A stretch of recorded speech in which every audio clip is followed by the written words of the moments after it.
février.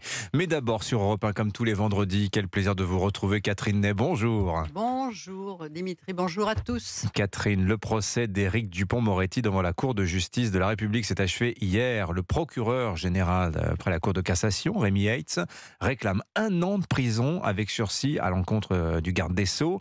La décision de la CJR a donc été mise en délibéré au 29 novembre. Oui, mais peut-être qu'un jour ce procès fera un sujet pour Netflix, mise à mort d'un ministre par les juges qui n'ont jamais accepté sa nomination le 6 juin 2020. Lui, place Vendôme, une déclaration de guerre, dixit le syndicat USM, et François Molins, le procureur général à la Cour de cassation, on le sait, guignait le poste, suscitait le couronnement de sa carrière. Alors le 7 juin, il saisissait la Cour de justice suite à 9 plaintes sur la gestion du Covid. 3 mois plus tard, 8 ministres étaient perquisitionnés à 6 heures du matin, leurs ordinateurs, leurs téléphones, leurs placards étaient fouillés. Une humiliation pour eux et une fessée pour Emmanuel Macron, coupable d'avoir nommé l'ennemi. Alors, avant d'être nommé ministre, on s'en souvient, Éric Dupond-Moretti avait porté plainte contre 3 magistrats du parquet national financier. Oui, c'est que dans la fameuse affaire Bismuth-Sarkozy, ces magistrats voulaient savoir qui avait averti l'ex-président et son avocat qu'ils étaient sur écoute. Ils soupçonnaient une dizaine de ténors du barreau. Ils avaient donc fait éplucher leurs relevés téléphoniques, dont ceux d'Éric Dupond-Moretti qui dénonçait ses méthodes de barbouze. Devant le scandale, Madame Belloubet, la ministre, avait déclenché une enquête de fonctionnement. Alors ensuite, Éric Dupond-Moretti est nommé ministre de la Justice. Il retire sa plainte, mais c'est lui qui reçoit les résultats du fameux rapport. Et oui, lequel signalait des manquements possibles en matière de loyauté, de diligence et de rigueur professionnelle. Alors que faire ? Sa directrice de cabinet, Madame Malbec, interrogeait François Molins, un ami, qui lui dit « Écoute, envoie-moi le rapport, je te dis ça demain ».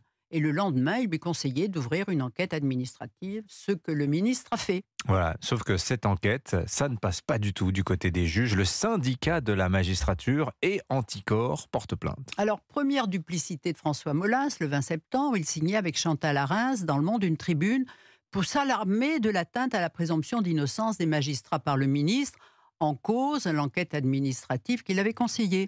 En juillet 2021, perquisition à grand spectacle du ministère de la Justice, après quoi le ministre était mis en examen et le procès annoncé. Il risquait gros 5 ans de prison. Alors le procès, nous y sommes, c'est celui qui vient de se dérouler cette semaine. Ce qui est intéressant, Catherine Ney, dites-vous, c'est l'audition de François Molins. Ah oui, moi je dis que c'est un exercice de fourberie incroyable. Il a d'abord commencé à se plaindre de ce ministre qui ne l'avait pas invité à déjeuner place Vendôme, comme l'avaient fait tous ses prédécesseurs. Mais vérification faite par les avocats, les entrées et sorties étant enregistrées place Vendôme, on voit que le procureur y est bien entré le 16 juillet 2020, et pour y déjeuner, bien sûr. Alors, on lui demande de vérifier ses carnets.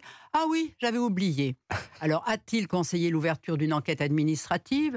Réponse. On m'a téléphoné, il était 6 heures du matin, je ne suis pas apte à donner un avis aussitôt. On l'interroge encore. Oui, j'ai donné un conseil, mais je ne suis quand même pas là pour pallier les carences du cabinet du ministre. Puis tiens, au fil de l'interrogatoire, il a retrouvé un mail dans ses dossiers.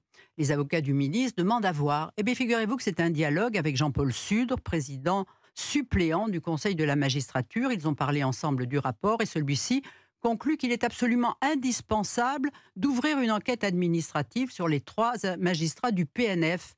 Incroyable, là, Molins vient de se piéger. Les avocats du ministre, Rémi Laurin et Jacqueline Lafont, le disent, si on avait eu ce document, il n'y aurait jamais eu de procès. Et là, vous dites, Catherine Ney, que c'est très grave. Oui, parce que ce plus haut magistrat a menti sous serment. C'est lui, François Molins, qui a fourni au ministre le couteau avec lequel il savait qu'il serait tué. Monsieur Molins a pris sa retraite, encensé par Libération et Le Monde.